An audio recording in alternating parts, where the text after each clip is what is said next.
only solution, and I ran into this 2 weeks ago at Orlando, what can the military do about terrorism? And my answer is basically nothing except increase our security of our bases. Because you cannot, unless some civil sector can infiltrate the terrorist organizations, every day of the week they look like a normal human being, citizen walking the streets. And then they become terrorists at some particular point. To find those people, you have to get inside the organization. The military really cannot do that, as you might imagine. So we are, again, increasing the security of our bases.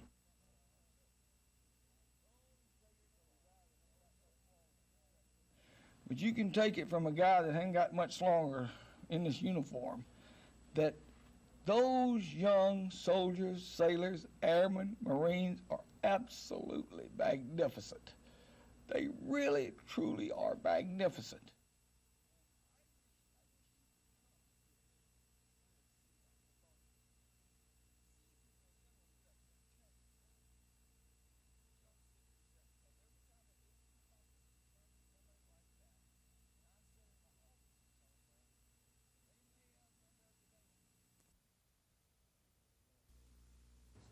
Relating to airfield defense, there were some reports that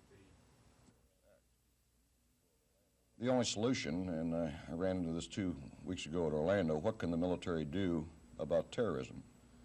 And my answer is basically nothing except increase our security of our bases. Because you cannot, unless some civil sector can infiltrate the terrorist organizations, every day of the week they look like a normal human being, citizen walking the streets.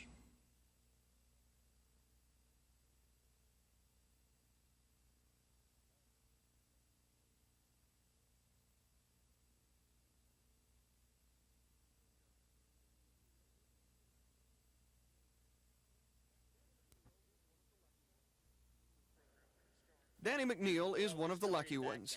He was one of 100 people chosen from more than 6,000 applicants for training and eventually a job on the GE plant at Burkeville. Danny had worked in a plant in Greenville until it closed. Then he took a job working at a tire store while he waited to find out if he'd been selected for the new job at the plastics plant. Even after being chosen, Danny's been going to a free training class at night offered by the Industrial Development Office and working days at the tire store. That meant 3 70-mile round trips each week for the last 16 months. But now he's the maintenance and operations lead for wastewater management at the Lowndes County plant. Yes, it definitely has been worth it for me. Sure has. The hardest part about it was working and going to school at night with the family. That was my hardest part of the training. GE officials like the training program too. Clyde Hobbs says Alabama's employee training program was a factor in GE's decision to locate here, and he says more jobs and training are available. We'll have 2 or 3 more programs going throughout this year till we reach our employment of about 170, 180 technicians this year. Andrew Findlay, WSFA News 12, Burkeville.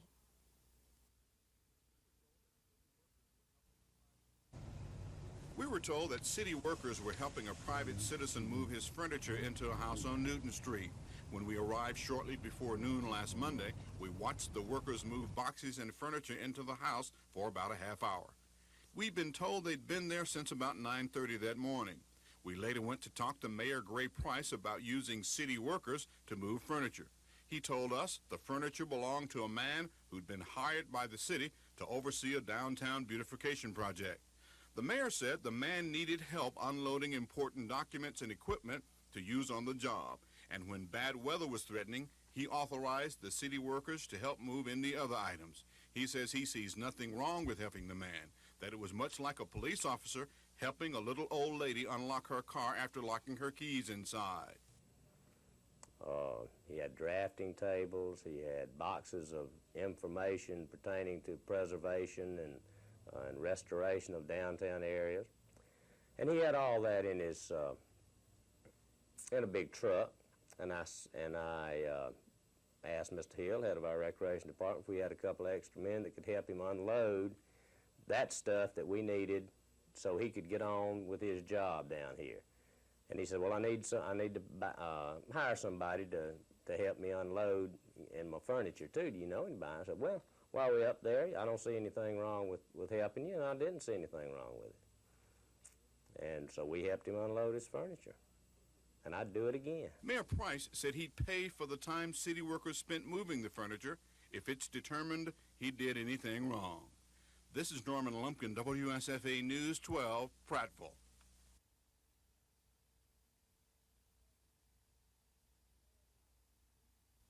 Subdivision and the Troy Highway in Montgomery's population.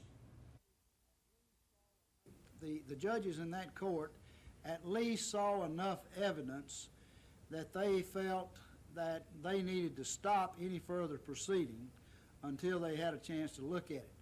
Now, obviously, the timing could have been a little better. We at AUM, I think, must be family planning coordinator with the Air Force. A sequel to that where you find out what happens next after you've been promoted to your level of incompetence. But hopefully we'll wait a while for that. Next, after you've been promoted to your level of incompetence. We hope in some positive ways, or at least leave us alone. The decision that came from the 11th Circuit was one we had hoped for, but had waited a long time for. Of course, we had appealed to the 11th Circuit on another issue or two, but there were some recent appeals to the 11th Circuit Court of Appeals. We feel that stay that was placed on the court in Birmingham was very definitely a positive sign. That means that Auburn University at Montgomery is going to be right smack in the middle of that growth area. There will be, a recent study indicated that 40,000 automobiles a day were passing the intersection of the Eastern Bypass. Sheriff's deputies escorted 25-year-old James Martin to the courtroom and then an hour later brought him back downstairs to the Montgomery County Jail. Flanked by Betsy Powell, the slain man's wife, prosecuting attorney Ellen Brooks explained what happened inside Judge Mark Kennedy's closed chambers. Mr. Blanchard, who represents Mr. Martin, has requested a continuance. Mr. Blanchard earlier had received an additional attorney to help him try Mr. Martin's case, and that attorney, according to Mr. Blanchard, is home with strep throat. He asked for a continuance of a week. Judge Kennedy this morning continued the case till tomorrow. But defense attorney Bill Blanchard says his co-counsel, Jeff Duffy, isn't expected to be well until next week, and he's skeptical that the trial will begin as rescheduled. We may or may not be able to do that depending on Mr. Duffy's condition from my perspective. The pretrial hearing is scheduled to begin at 9 tomorrow morning with jury selection immediately following. This is Lisa Walsh, WSFA News 12. Yes, Sampson Lewis didn't appear in court this morning, and judge waited 30 minutes for him to come and has declared his two $10,000 bonds forfeited and ordered his rearrest. November 10th.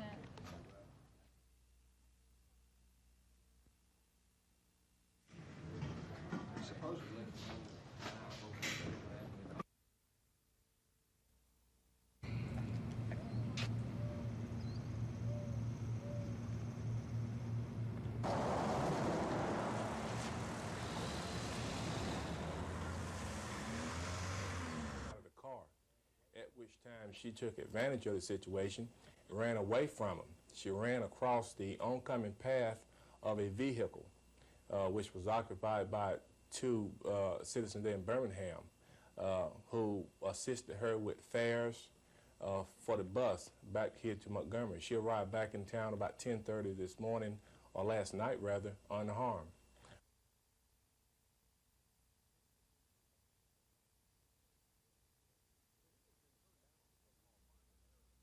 I have another The heat has been turned down on the so-called Buy American bill, a bill that would force state and local governments to buy only American-made products. But Senate Republicans who say that's easier said than done are still planning to filibuster the measure. That filibuster, however, was put on the back burner today in lieu of the so-called sunset measures. Each year, lawmakers review a handful of agencies to decide if they still serve a useful function. If they don't, then they'll face their last sunset and be terminated. The Surface Mining Commission of Alabama faced that threat this year, not because they don't serve a useful function, but instead because of internal quibbling within the commission. And the threat of being sunsetted prompted some movement to correct those perceived problems. Senators were also being lobbied hard today by the parents of mentally retarded children. The parents want the lawmakers to help them now that federal funding through the Department of Pensions and Security is being phased out. Chris Grimshaw, WSFA News 12 at the Alabama State House.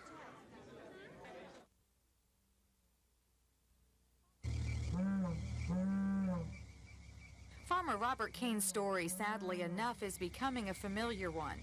In May of last year, Kane and his son, who is also named Robert, lost their 670-acre farm to foreclosure. The financial loss is multiplied by the farm's sentimental value.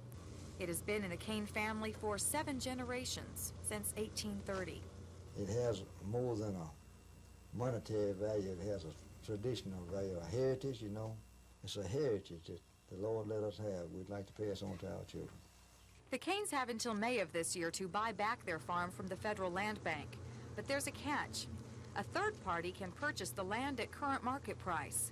But the Kanes must repay their entire loan balance plus interest. Right now, for you to purchase your land back from Federal Land Bank, the price tag is more than $500,000. Can you raise $500,000? We can't, but a miracle of the Lord can. And we feel like that's going to happen. Officials at the Federal Land Bank of Selma would not discuss the Kane case, but did agree to talk general policy. President Ricky Haynes says the land bank is a co-op made up of the farmers who borrow money, and it's not fair to make one farmer subsidize another. If that was part of our policy to foreclose it and then sell it back to them at less than the debt, we'd have a lot of people wanting to do that. I guess we made some mistakes, I'm sure we did. Conditions beyond our control contributed to our calamity too. Land bank officials say they'd like to see all farmers stay afloat, but that's little comfort to the Kanes, who see bank policy as less than fair. We don't feel like it is. We'd like to see it changed. Because just take, for example, our case here. We've been here 155 years, and we want to stay. Carrie Gordon, WSFA News 12, Perry County. Because just take, for example, our case here. We've been here 155 years, and we want to stay. But if a miracle doesn't happen, we're going to have to get off the property.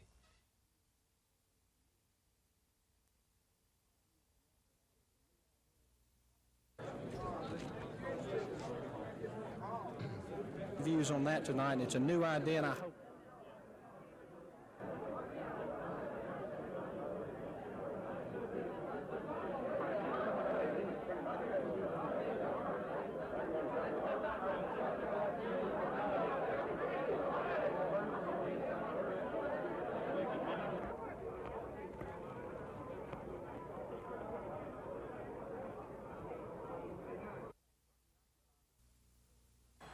Chuck Person and Buck Johnson on the same court last Saturday night was enough to lure Jerry West, general manager of the Los Angeles Lakers, all the way from the West Coast. I think Person will probably be drafted higher than Buck Johnson at this point in time, but Buck Johnson's had a very fine year here, and I think where he goes in the draft will be somewhat dependent on his postseason play.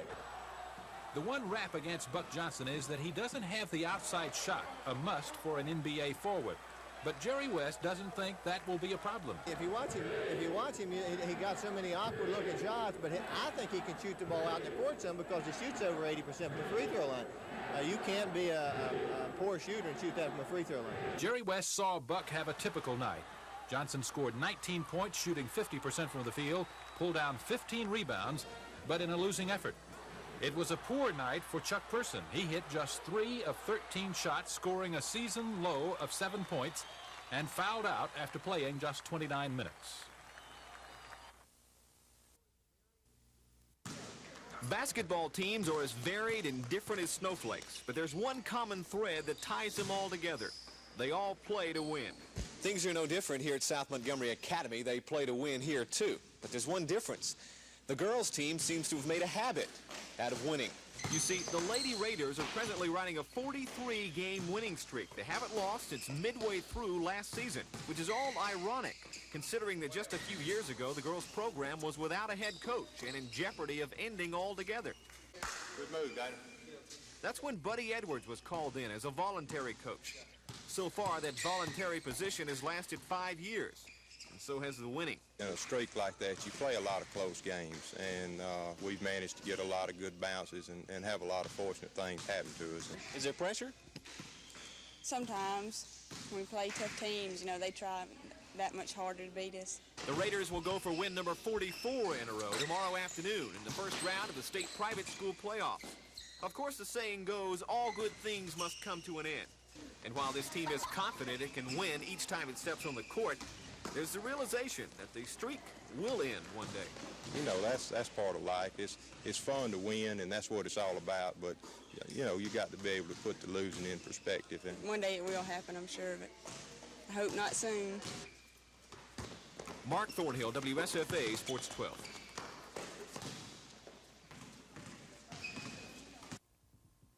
Three, two, one. Reporting from... Two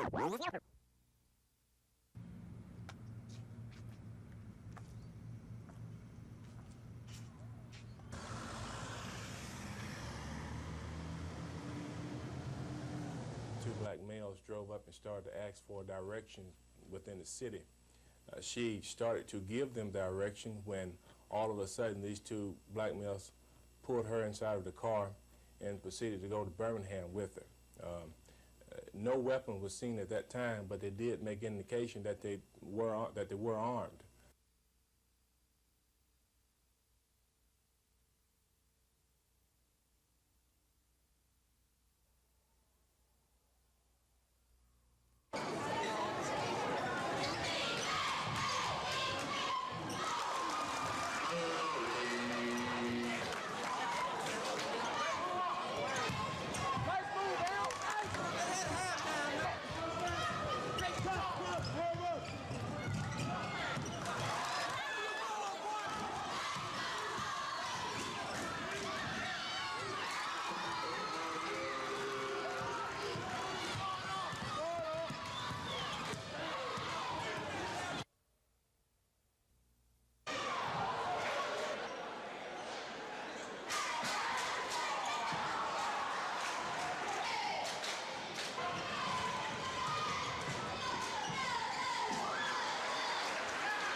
Have you ever seen the complex anywhere in the world to compare with us? It's Jim Wilson's dream, what hard work, planning, and good old American ingenuity built. At this time, I dedicate the River Chase Galleria to the people of the great state of Alabama.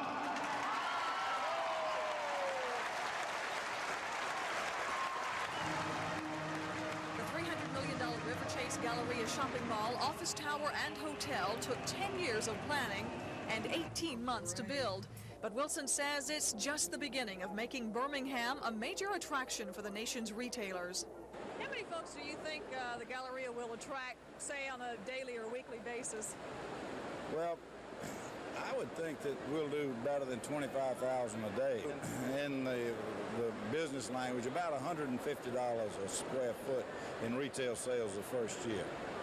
How many square feet do we have here? 1.5 million. And you're from Montgomery? Yeah, well, Rockford. Do you know where Rockford is? Well, what brings you to Birmingham, the opening of the Galleria? Well, yes, partly. What do you think about it? Oh, I think it's fantastic. Everything you could hope to find under one roof right here? Well, that's what Galleria officials are hoping you'll think. In fact, they're hoping that when you come shopping here, you'll decide to keep your Alabama dollars right here in Alabama. This is Gina Gregory, WSFA News 12 at the River Chase Galleria in Birmingham.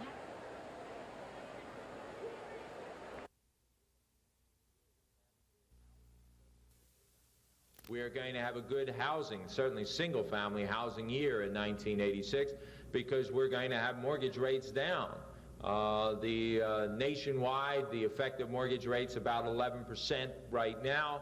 We expect the effective mortgage rate will be about 10.5% by the middle of spring.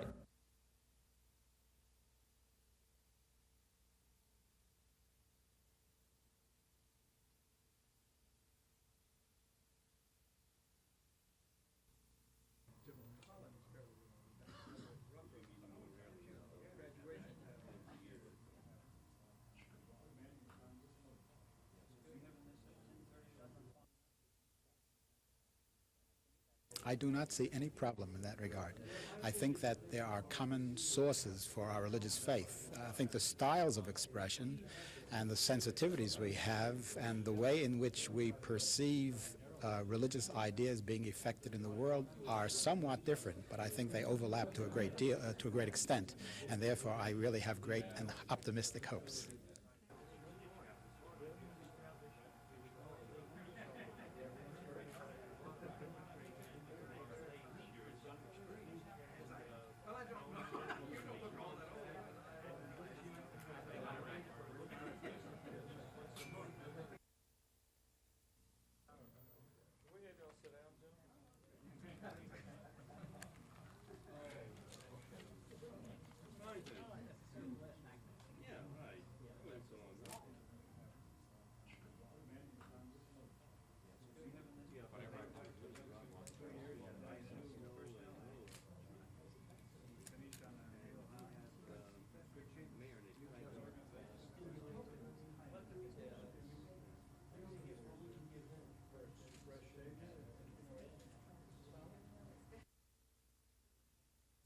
Educated citizen or public official.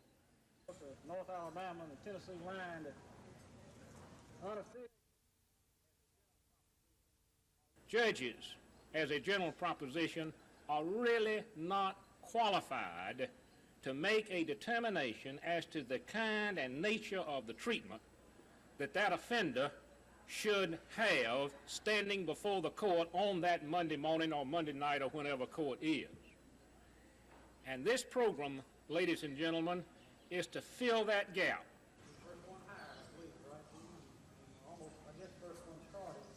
Good, and it's something that, as leaders in society,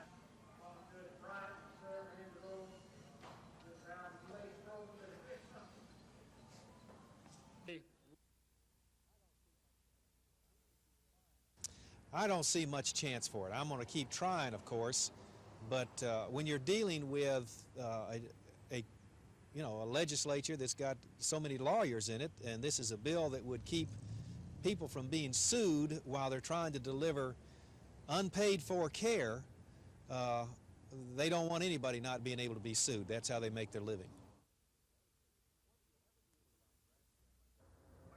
Whether you'll ever be able to buy draft beer in Montgomery is largely dependent on the future changes in the makeup of the County Board of Education.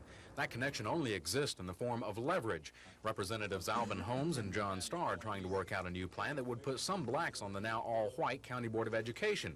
And Holmes says until that's worked out, he's not going to let the draft beer bill pass the House, even though he did vote with others today to pass it through committee. Some serious efforts at negotiating the County Board of Education bill are expected to begin next week. Meanwhile, Representative Perry Hooper's bill to help revitalize the downtown area of Montgomery also passed. One bill would establish special incentives in economically depressed areas of the city for business development. The other would provide a 15-year tax exemption from property taxes on the increased value of any building that is refurbished in the downtown area. And the next sheriff could be paid $42,500. A bill raising the salary from the current $36,000 was also sent to the House floor, where it's expected to pass next week. Chris Grimshaw, WSFA News 12 at the Alabama State House.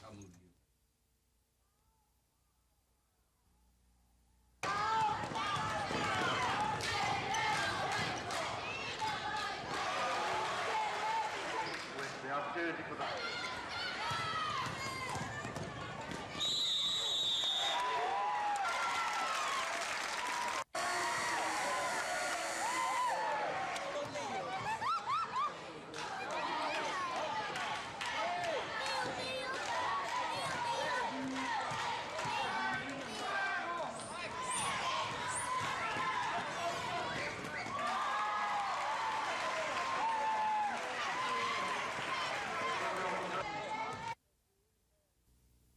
That old checkered hat, rock granite face. During his 38-year coaching tenure, Paul Bear Bryant not only became a coaching legend, he also became something of a modern-day hero in the hearts and minds of football fans. Ever saw the side whose spine didn't feel a little chill. A good example of that fact lies here in the tiny community of West Blockton, Alabama. This building used to be a VFW post. Now, it's simply known as Bear Hall. And from the inside out, there's no doubt how it got its name. Within these walls, there's everything from street signs to oil paintings to a houndstooth hat once worn by the Bear. It all began 3 years ago, just a few weeks after Coach Bryant passed away. Two sisters, Mildred Burleson and Margie Bush, decided to begin their own memorial. And item by item, the collection has grown. The two women never played sports. They never attended the University of Alabama. They never even met Bear Bryant. They're simply expressing a love for a man they never met, but knew so well. I just can't explain it.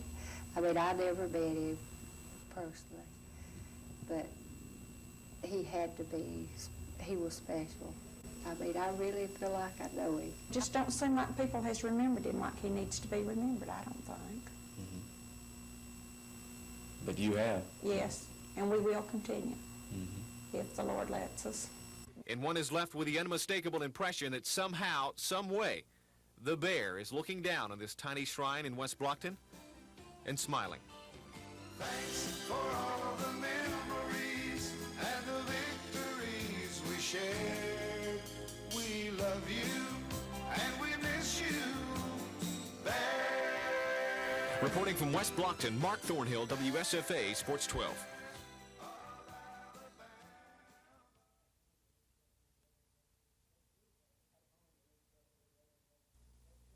Back home will instruct their legislatures that they do favor this and will give us some added support. Of course, the way the legislature says, the major thing is the example of that athlete who scores 3 touchdowns on Friday night or 20 points last night in a basketball game, does not go to school, makes those F's, and that 3rd, 4th, 5th, and 6th grader idolizes him, and he says, well, he can go and do it. Why do I have to do my schoolwork? It's got to have some impact. By counting all of these and other activities, you can easily see that this could affect over half the students in grades 7 through 12 in Alabama.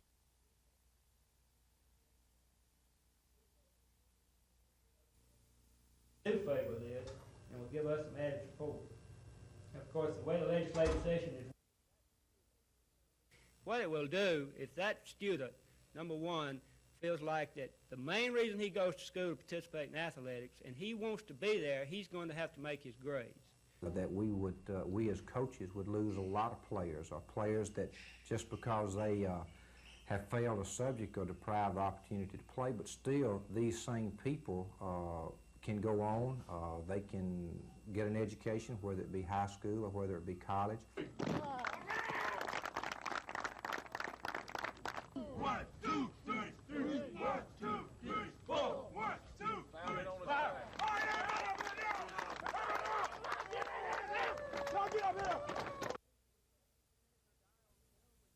They do favor this. Senator Dial's bill would bar students in 7th through 12th grades from extracurricular activities for 6 weeks if they failed a course. What it will do is that student, number one, feels like that the main reason he goes to school to participate in athletics, and he wants to be there, he's going to have to make his grades.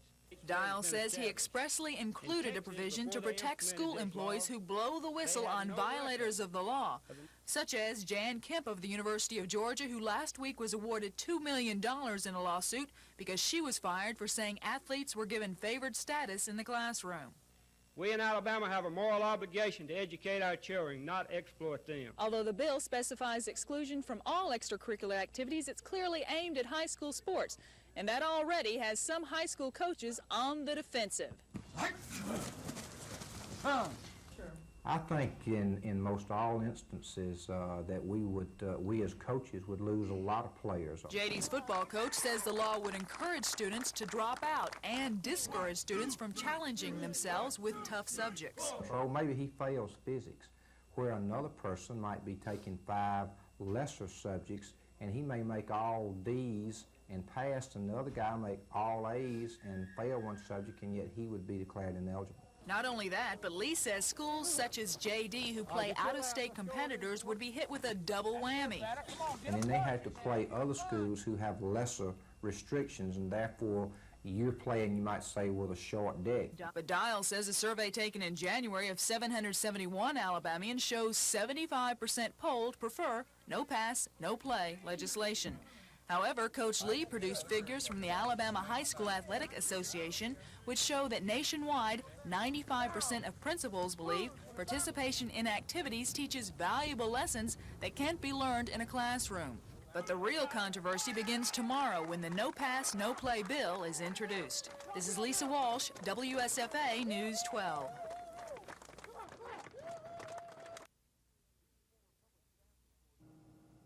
These former public staff employees are now temporarily assigned to auditing jobs in the PSC. Commission President Jim Sullivan says that's because he hopes the legislature will soon create some kind of consumer advocacy group, and these employees could go back to doing what they do best, defending the public interest in rate cases. The utility companies were doing a good job of presenting their side of the story, but there really was not an adequately funded representative to speak on behalf of consumers. And we had to try to put into place a voice that would represent the ratepayers as well as the utility companies, and that's why we need an adequately funded public staff. Right now, it's the Attorney General Office's job to defend consumer interests in PSC rate cases. Only 2 employees do the job with a budget this year of $83,000. Is that enough to do the job? The former head of the governor's public staff says no. If a major rate case came up right now with the resources that are available in the Attorney General's office, the consumers in this state would be inadequately represented with respect to their concerns regarding an increase in rates. Both Battle and Sullivan hope the legislature will either increase funding for the Attorney General's office or create a new agency to represent consumers. Sullivan has even pledged to help with funding. But until the legislature acts, the consumer's voice won't be heard loudly when utilities come asking for higher rates. Andrew Findley, WSFA News 12, Montgomery.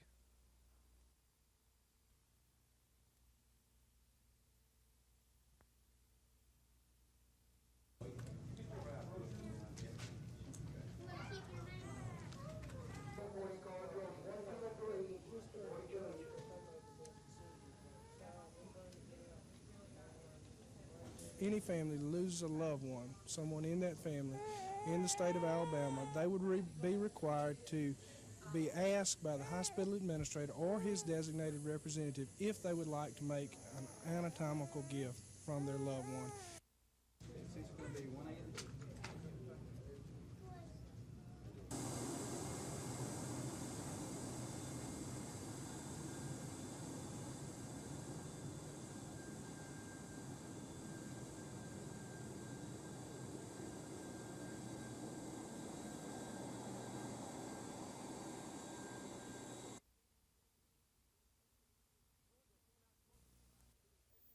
Georgia came out smoking tonight, hitting 8 of its first 10 shots. Joe Ward with the fast break stuff here. But Auburn, thanks to 12 first-half points from Chuck Person, trailed by only 3 points at the half, 47-44. The Tigers got a Chris Morris tip. And then a basket from Chuck Person in the closing minutes. They built a 76-70 lead with just 21 seconds left. But somehow the Dogs erased that lead.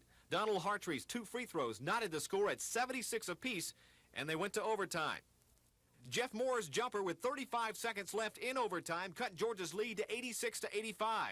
Then Joe Ward missed the front end of a 1-and-1. It was the Dogs' only miss from the line all night, and it did them in, as Auburn freshman Mike Jones canned this 24-footer at the buzzer, giving Auburn an 87-86 win.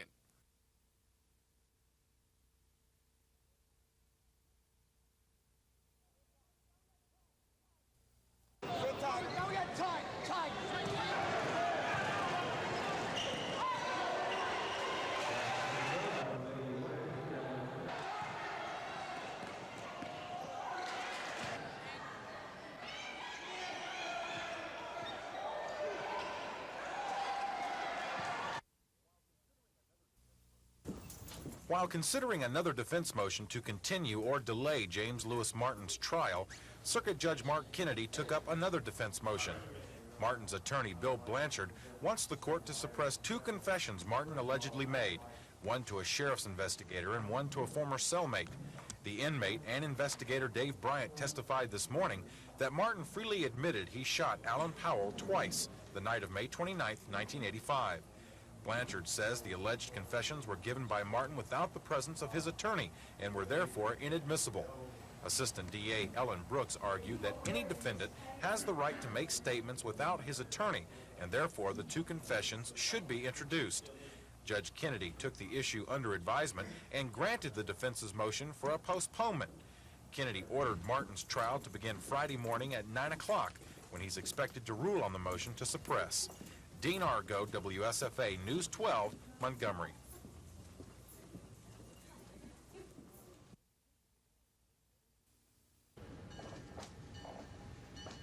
When you think of the railroad, days of the Wild West may come to mind. Trains have been a rich part of American history, just as the men who have worked on the railroad. But over the years, those men have been replaced with computers and machines. Enter Barnes Railroad Services. This Alabama Rail Company has a group of men that are the last of a dying breed. They are the Gandy Dancers. I say all day and all night. Oh, boss! 2 little girls quoting me. My grandmother put a roll on me. One was blind and one could see. My grandmother put a roll on me. Oh, boy, that light. Oh, boy, that light. Oh, boy, that light. Oh, boy. All right, kid. The Gandy Dancers are the railroad's term for lining the track to a rhythm. When the track is used over and over, it gets out of line and has to be straightened out. The Gandy Tool Company, makers of rail repair equipment long ago, is where the dancers got their name. And as far as they know it, they are the only dancers left. So far as I know, we are the only one. Of course, we got all kind of machinery and everything like that, but it's still a lot of handwork you have to do. But none of the younger generation knows how to do it, see. But we do have a bunch of men. Some of them been here 52 years. I got one that we've been working together a little better than 50 years. That man is J.W. Gardner. And in this hard-working chorus line, he's known as the caller. I said goodbye, boy. Bye, well, goodbye. Oh, boys! Hold that brother, that child. Hold that child.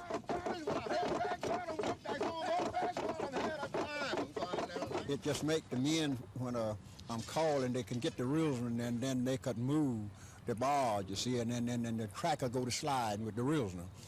If you didn't have the reels with it, it wouldn't move. It's the same thing as when you're in church, when you're singing, you go to feeling good. You feel like you want to shout. And just like the railroaders from the old school, the 72-year-old Gardner says it's in his blood. I mean, I just like it. It's just in me. My father was one. He was a railroad man, a log man in the woods on an old tram road when I was a little boy. And the train keeps rolling on. Scott Edcock, WSFA News 12, Panama City, Florida.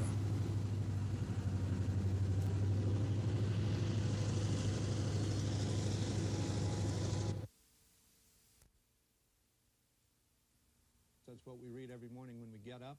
I don't consider us to be as I would rather trust President Reagan, the Secretary of State, the apparatus which is set up to lead us in foreign policy, and leave the Congress to advise and consent in due time after the Habib, the investigator, and the President have their shot at it.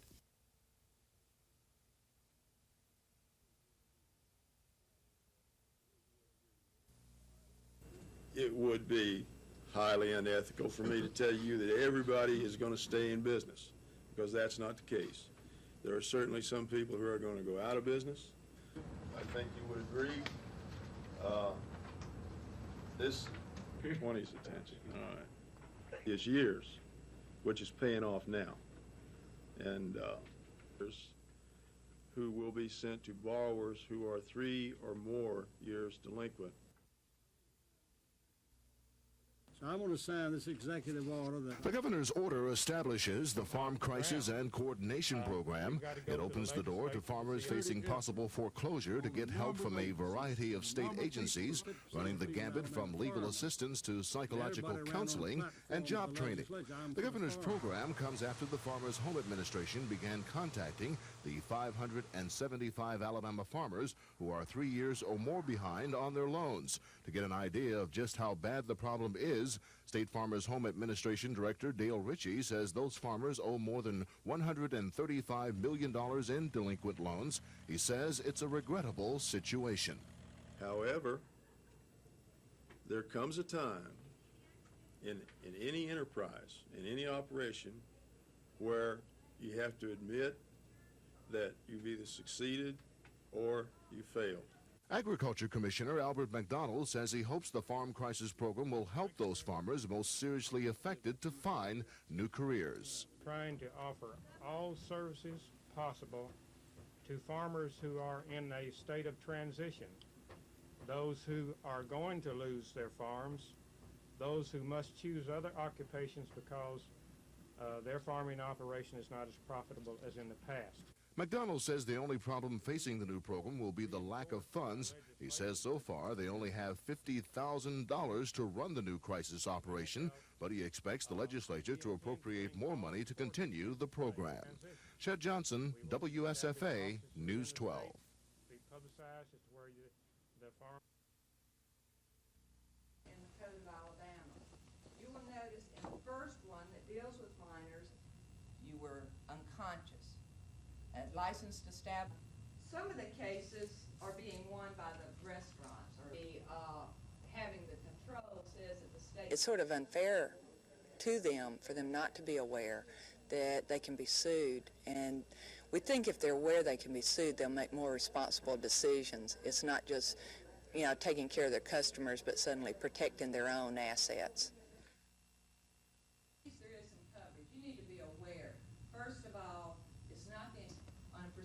basis, then he will agree to handle the case for 20 or 30. Even if you win your case and you're found that you were not negligent, there is no judgment. But suddenly protecting their own assets. The first one that deals with minors, it says are being won by the restaurants or lounges.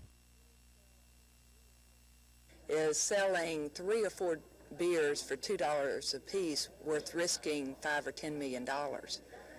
So is it really a good investment to go in and sell that other beer or two? But at least there is some coverage. You need to be aware of these multi-million-dollar settlements. The courts are trying to get the word out. They're trying to tell you could not sit on a bar stool. You were unconscious. A licensed establishment would have a customer come in, could serve them until they fell off the bar stool. When they hit the floor, the bouncer came, picked up. The limbo Judge Thompson is referring to involves the future for prospective teachers in Alabama, and the judge wants a final resolution in the teacher testing suit soon. The one-week trial is set to begin May 5th. Both sides are anxious to go to court and are confident of a victory. We're going to have to do quite a bit of refreshing ourselves about the case, but the case was virtually ready for trial last April, and it's just a question of spending the time necessary to get ourselves back up to speed. We believe that the evidence is very clear that the test is lousy, and the defendants have almost admitted that themselves, that the test was lousy. But while the case is being litigated, the court and attorneys await an answer from the 11th Circuit Court of Appeals in Atlanta, which must decide if Judge Thompson was correct when he withdrew the controversial settlement in Birmingham. Judge Thompson told attorneys if the appeals court reverses his decision on the settlement, he could stop the trial in Montgomery. But if the Atlanta panel supports the court's order, Judge Thompson says he wants to settle the case, which he acknowledges will have widespread public impact in Alabama. And no matter what the outcome, the teacher testing suit will end up costing taxpayers several $1 million, to the conservative tune of up to $10 million if the State Board of Education loses in court. Kim Davis, WSFA News 12, Montgomery. The new highly mobilized equipment. The division support terrain has coat, topographic, two-way communication with the information section, permits transmission of data. Sophisticated equipment like this, isn't it usually the active Army that gets these kind of things? Well, it has been, but you know, the total force concept has finally become a reality, Scott, and under the total force concept is the first to fight, is the first to equip. And this is just an instant of furthering that concept that people with missions being equipped to perform that mission. 1203rd Engineer Battalion. And the supplier with those light. The little light comes on when you plug it in, and there's also one on the dash. So if you forget. Whatever gives you. Well, I hope that that's not the case, and hope you live a long time and that you're able to give a lot more. And we consider this the major gift toward the. I'm just glad that God is prospering me to the extent.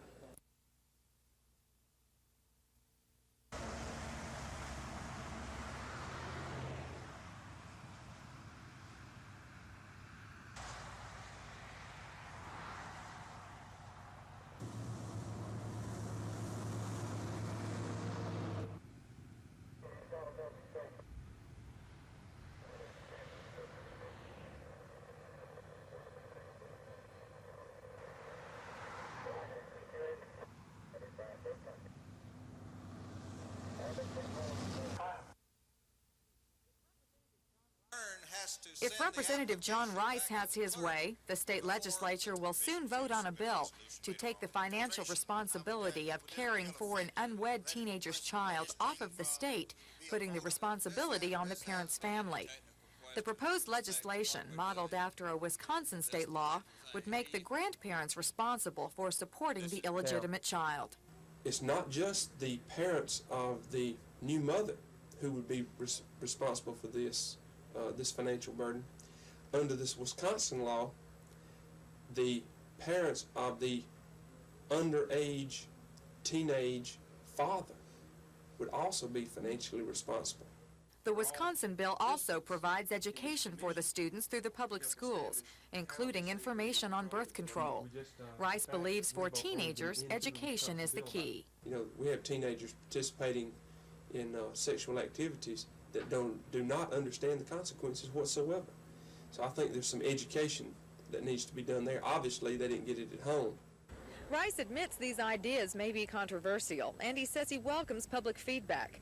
But the legislator also points out teenage pregnancy is a complicated problem, and the solutions won't be easy. Carrie Gordon, WSFA News 12, Montgomery.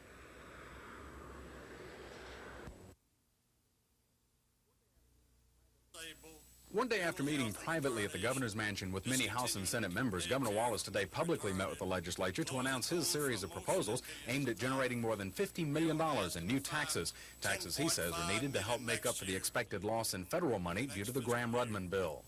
In the fiscal year, Graham-Rudman is already having a devastating impact on many human service programs. The governor wants to see $20 million raised through a state tax on parimutuel gambling like dog or horse racing, $7.6 million raised through a 1-cent tax on beer, $8.5 million through a higher cigarette tax, $9.7 million by stopping the 2.2% tax exemption now enjoyed by city-owned electric suppliers, and $6 million by taxing the sulfur byproducts of oil and gas production. When you find people who are poor and hungry as a result of these cuts, they're going to march on this Capitol to see you and to see me. And therefore, I'm trying to do my best, try to care for them in a way that I don't think will hurt a single one of you at the polls if you run next year for election. And the reaction of most factions in the House and Senate shows that these tax increases have a good chance, despite it being an election year. The problems are real. The people are suffering, and we must meet those needs. Graham Rudman's got the state in a bind, and I think the governor's picked out some of the right taxes to go for. You're going to get some objection to them. I don't think it'll be that paramount, in my opinion. But the needs are obvious. Oh, yeah, the needs are obvious. Consideration of these bills could begin as early as next week. Chris Grimshaw, WSFA News 12 at the Alabama State House.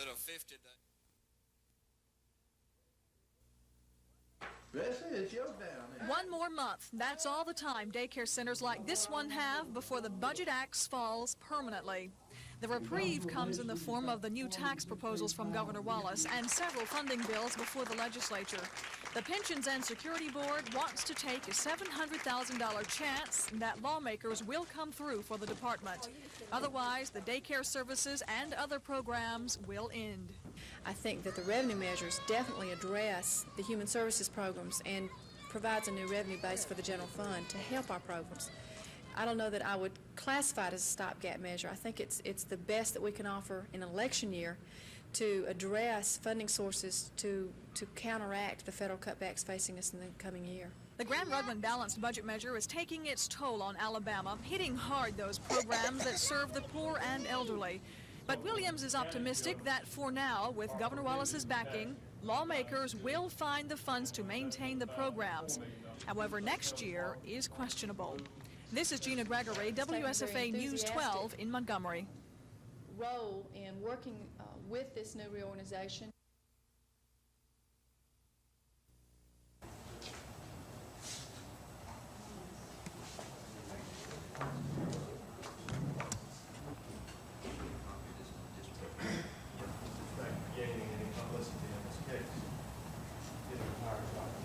Well, one very good reason is one that you've alluded to already, and that's that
The Alabama Private School Basketball Championships is in its second day at the Huntington College Gym here. Mark Thornhill is out there with some results of play today. Mark?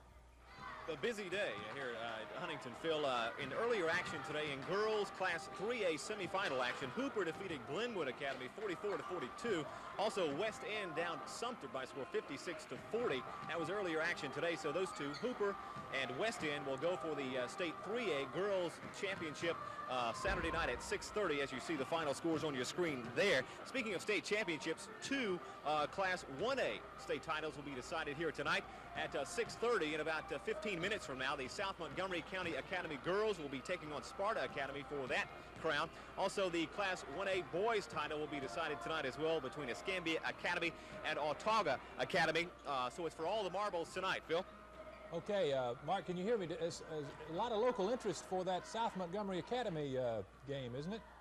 Exactly. You know, they are going for their 45th straight win tonight. That is a new girls state private school record. We checked with Alabama Private School Association Executive Director John Faircloth a little while ago. He confirmed that that is a new state record for the girls. The old record was 42 wins in a row, set a couple of years ago. So they'll not only go for their 45th win in a row tonight, of course, they'll go for a state championship. Will they do it? Well, we'll let you know tonight at 10. Okay, sounds exciting. I know they're all excited. Thank you, Mark. The private school tournament runs through Saturday night.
Learn to do your job with a little bit more skill, a little bit more pride.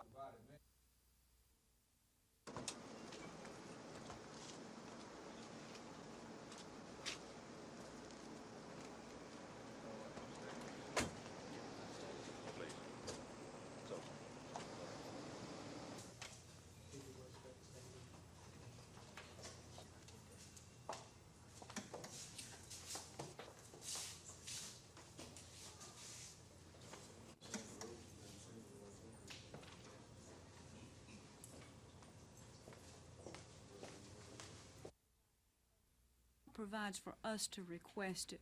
We have been in touch, and I've talked with Mrs. Swain this morning, and she had already expressed a request for this reward. Follow up on Chief Wilson did not share with me. Please use the pictures in any investigating the case. And certainly, if for some reason they prefer to contact this office, we would pass on every piece of information. Continuing to generate more interest and more business support. This community does more than something. Do I stand a chance in Montgomery? You wanted to ask me that, didn't you? I know you did. That's what I tell you.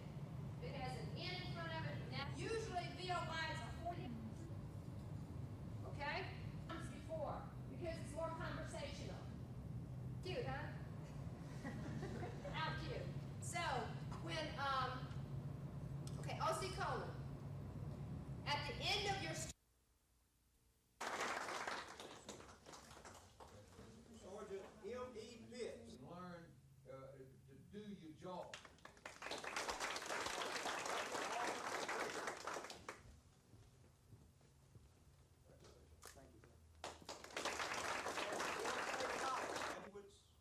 And with the mayor and with Chief Greer and Chief Program and turned it around. What we have today is these people filter back into our program. It even changes more to a positive position. I can't think of a better